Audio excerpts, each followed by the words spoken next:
Aleluia, aleluia, aleluia. O Senhor esteja convosco, Ele está no meio de nós. Proclamação do Evangelho de Jesus Cristo, segundo Mateus. Glória a vós, Senhor. Naquele tempo, disse Jesus aos seus apóstolos: cuidado com os homens, porque eles vos entregarão aos tribunais e vos açoitarão nas suas sinagogas.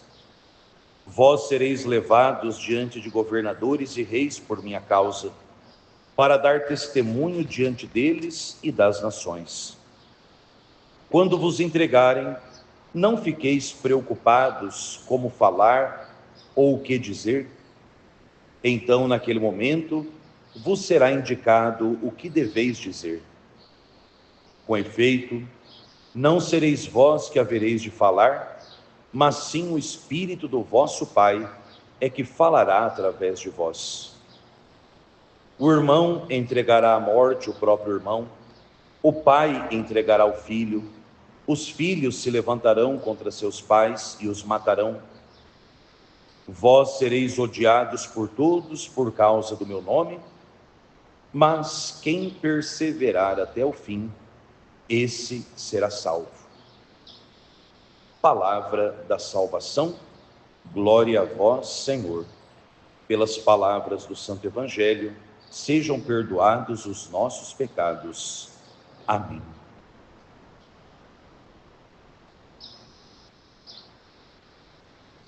Quem perseverar até o fim, esse será salvo.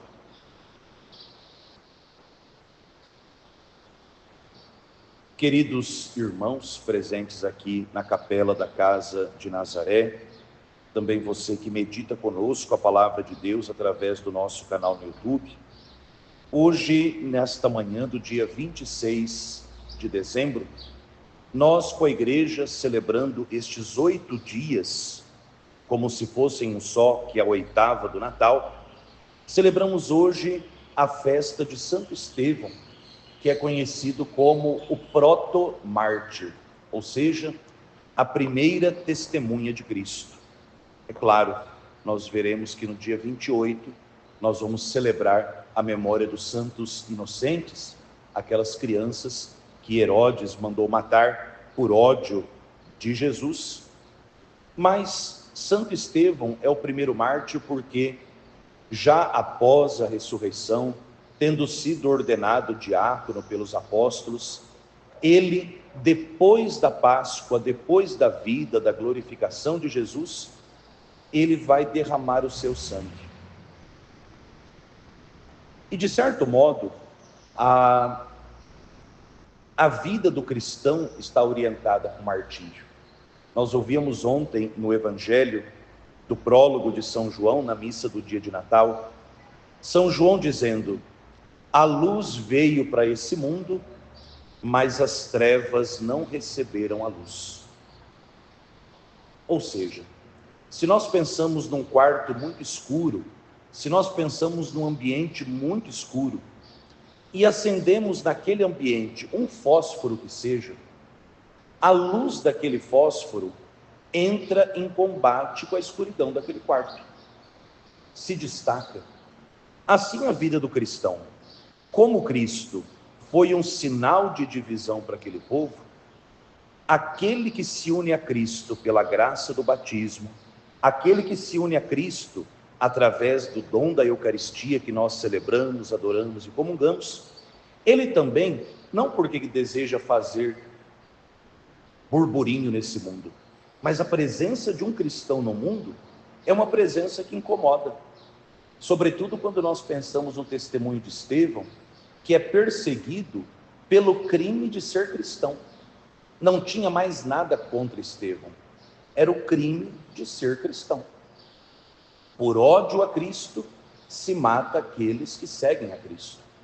Isso não só naquela época, 2000 anos de igreja, nós temos 2000 anos de martírio, até hoje, mundo afora, cristãos são perseguidos pelo crime hediondo de ser cristão. Nesse mundo que você pode ser tudo, nesse mundo que você pode ser terrorista, abortista, onde você pode defender toda e qualquer ideologia, você só não tem liberdade total no mundo para seguir a Cristo.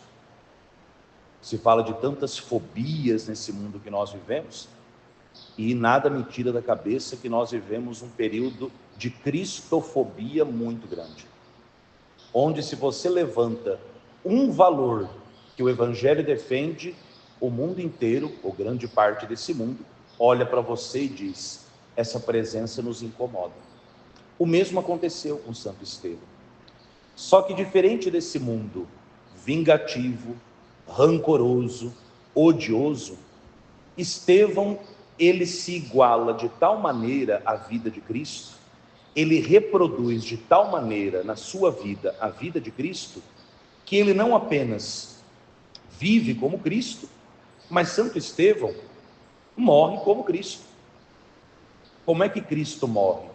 Entregando o seu espírito a Deus, isso nós vimos que Santo Estevão fez, e perdoando os seus inimigos.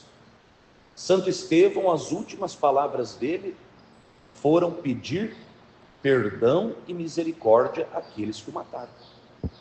Por isso que a lógica desse mundo, ela não se encaixa na lógica do Evangelho, porque na lógica do Evangelho, forte é aquele que morre, mas não admite matar.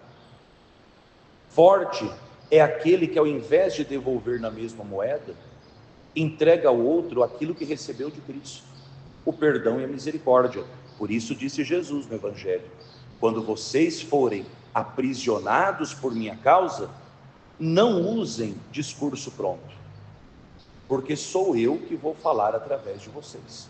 E aí nós pensamos em certos mártires mais recentes da nossa vida, e é impossível não pensar em um em específico, nessa capela que é dedicada à Sagrada Família. São Maximiliano Maria Kolbe. São Maximiliano Maria Kolbe, um sacerdote franciscano, que faleceu nos campos de concentração nazista, historicamente está aqui do lado da gente, não faz séculos que isso aconteceu. E esse homem, São Maximiliano Maria Kolbe, ele morre para dar a vida dele no lugar da vida de um pai de família, que estava marcado para morrer. Ele enfrenta o ódio daquele campo de concentração, e ali ele consuma a vida dele, o sacerdócio dele, fazendo aquilo que ele aprendeu de Jesus. Não há maior prova de amor do que dar a vida pelo outro. Aquele pai de família marcado para morrer, São Maximiliano olha e pergunta para o soldado: mas é esse que tem que morrer ou importa só o número? E o homem disse: a nós importa o número, então eu me ofereço para morrer no lugar dele. Eu sou padre, eu não tenho ninguém me esperando lá fora, talvez ele consiga voltar para a casa da sua família. E realmente isso acontece. São Maximiliano é trocado, o homem depois consegue a sua liberdade, e se não me falha a memória, quando São Maximiliano Maria Kolbe foi canonizado, quem entrou segurando a relíquia de São Maximiliano foi esse pai de família com a sua esposa e os seus filhos, que foi ali como testemunha viva de um mártir, ou seja, de uma testemunha do amor de Cristo. E por isso nós pedimos a Deus o dom da perseverança. Dizia o venerável Fulton Sheen, que é um bispo que está em processo de beatificação, ele dizia: começar é para todos, perseverar é para os santos. Vocês na vida matrimonial sabem disso, na nossa vida sacerdotal a mesma coisa. Começar todo mundo começa, perseverar, isso é para os santos. E nós não fomos chamados para bons começos. Cristo Jesus pede de nós essa perseverança. E como é que a gente persevera? Como é que a gente vai dar testemunho de Cristo até o fim? O padre como padre, os casais como casais, a criança como criança, o idoso como idoso, o doutor como doutor, o analfabeto como analfabeto. à medida que a gente permaneceu unido a Cristo, na palavra, na Eucaristia e, é claro, sustentados pela intercessão daquela que é a Rainha dos Mártires, a Virgem Maria. Ela que permaneceu de pé junto à cruz do Filho, ela interceda também por nós, para que, a exemplo de Santo Estevão, nós possamos perdoar aqueles que nos ofendem. E se Deus nos der a graça de ter que derramar o sangue por causa dele, que Nossa Senhora nos assista na hora do martírio, para que nós possamos, em nome de Cristo e do jeito de Cristo, dar ao mundo o testemunho do nosso amor por Cristo. Glória ao Pai, e ao Filho, e ao Espírito Santo, como era no princípio, agora e sempre. Amém.